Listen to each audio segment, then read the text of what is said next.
Italy as they go through to the semi-final. Despair again for Belgium at a major tournament. And Karen, just to pick up on the point Des made there, Italy showing their class, he said, in the first half, and their desire in the second, deserving winners. Yeah, I think they were showing their desire in the first half too. They take so much pride in their defending, and they had to do it there. Belgium came out in the second half of that second half. First half, the Italians were still well on top in terms of possession. It was only when the backs to the walls that Belgium started to step up. But again, they showed their class. They showed that they loved defending, and when they needed to, they were really clever and played the clock down. Yeah, they did, Richie, manage to kill a lot of time over the last 15 minutes of that second half, didn't they? No better team to do that. I mean, there's so many brilliant, beautiful aspects to the Italian performance throughout the tournament and most of tonight. But if there was ever a team that you thought need to shut a game down, to disrupt the flow of it, to be cynical, to be nasty, to be all the things that you want to stop an opponent getting any kind of rhythm, this Italian team do it better than anyone. All over the park, they were superb. In midfield, they kept the ball so well, dominated the possession for large spells. Belgium couldn't get out for large spells when they had to defend. They did so. The finishing for the goals was superb. Bitterly disappointed for Spinazzola. Awful run of injuries in his career the last few years. Been one of the players of the tournament. He was in tears going off. Doesn't look like we're going to see him again in this tournament. That's the one low spot for Italy tonight, but fully deserved to win. Fully deserved it. Well, Richie just alluded to the. It's not beautiful to watch at times. You know, Donnarumma, when he goes down, I don't even think it was a foul. Obviously, a referee shouldn't have blown the whistle there 5 minutes to go when he jumps into Chiellini. But it's a quality as well. You know, running the clock down or seeing games out is a quality the best teams have. And I think it sets apart the best teams from the good teams and the average teams. We saw France throw away a 2-goal lead against Switzerland in the last 10 minutes. I'm not saying they are not a good team. Yeah. We've seen Spain do it. Can you see them? Can you see them throw 2 goals? See, people call it gamesmanship, Didi. And okay, when it's your team doing it and you're winning, you're delighted with it. It's effective, though. Yeah, when you're against it, though, like it was driving Belgium mad. But that's okay. It's okay to drive your opponent mad. You're not there to please your opponent or entertain them or to give them opportunities. If you can shut them down, annoy them, frustrate them, that's a valuable, like really effective part of football. It's crucial as well in tournament football at the end to be able to shut a game down. Cynical, though? Of course it's cynical. Well, put your own words to describe it. Cynical, I don't think it's partly cynical. Dishonest. It's for the referee to decide whether it's within the rules or it's not. And that's why we've got a referee. And if he says it's not within the rules, he's got to start booking players. Obviously, we know that it could have consequences for the next game.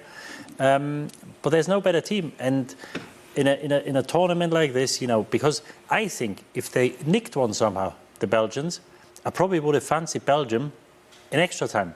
Would you? I would have probably fancied them because obviously they were out of the game after 44 minutes or 43 minutes. They got to go back, had a couple of chances in the second half, and then this is how games change. And you know, they do what they have to do, and the gamesmanship is a quality as well. You know, which, you know, sometimes, as I said, it's not easy on the eye, but that's what you have to do. And you know, I was in that situation as a team. You know, you've got to do what's required to get over the line, and that's what they do. And I think this is why they will be such a tough nut to crack, because once these guys get their heads in front, they're hard to pack back. Yeah, for sure. Italy and Spain will play on Tuesday night. It's a repeat of the 2012 final, which Spain, they absolutely hammered Italy by 4-0. I doubt the result will be the same, but look, you never know on Tuesday. Let's get stuck into, I suppose, look, Belgium, Richie, had the fill-up of that Lukaku penalty just before half-time, which would have given them a massive shot in the arm after a disappointing enough first half. They were desperate for this equalising goal, but it just wouldn't come, and they were close. As an attacking threat in the first half, they were very underwhelming, but they created a couple of really good opportunities. Doku was sensational in that second half, but you see a replay here. De Bruyne puts it on a plate for Lukaku. That's an open goal with his right foot, and he somehow manages to find the back of Spinazzola's hamstring. Same route again. Mertens does really well. Gets to the byline. Lukaku just can't reach it, and Hazard clears it. It's just behind him. You can see here, you're talking inches there away from Lukaku. And then Doku the quickness of his feet here. I don't know how many defenders he takes on and beats, just dropping his shoulder, going into the centre of the goal, doesn't find the target here, but the commitment to defending there from the Italians was superb. Even as he struck, Chiellini was firing himself in front of the ball, as he normally does. Yeah, for sure. He was incredible tonight. What about what Italy managed to create in the second half? Sure, they were heading back towards their own goal at times, but they're very comfortable at that.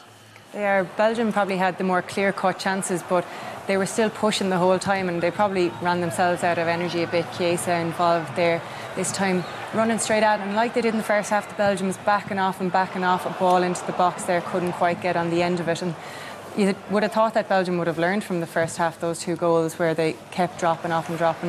Good switch of play here over to Spinazzola, lively as he always is, passes the ball and he's always alive, continues on his run. Look how deep he comes from there.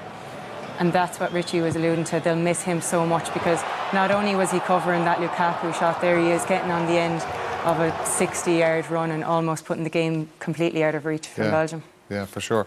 Let's just have a look at the first half goals. In the middle of this, the Insigne one, well worth looking at again anyway, as all 3 of them are, do you? Yeah, the first one's great feed by Barella here.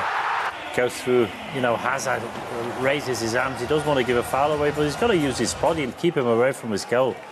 It's just, defending just not good enough. And here, Tielemans, who's been booked, doesn't want to foul. Insigne, he's got very quick feet.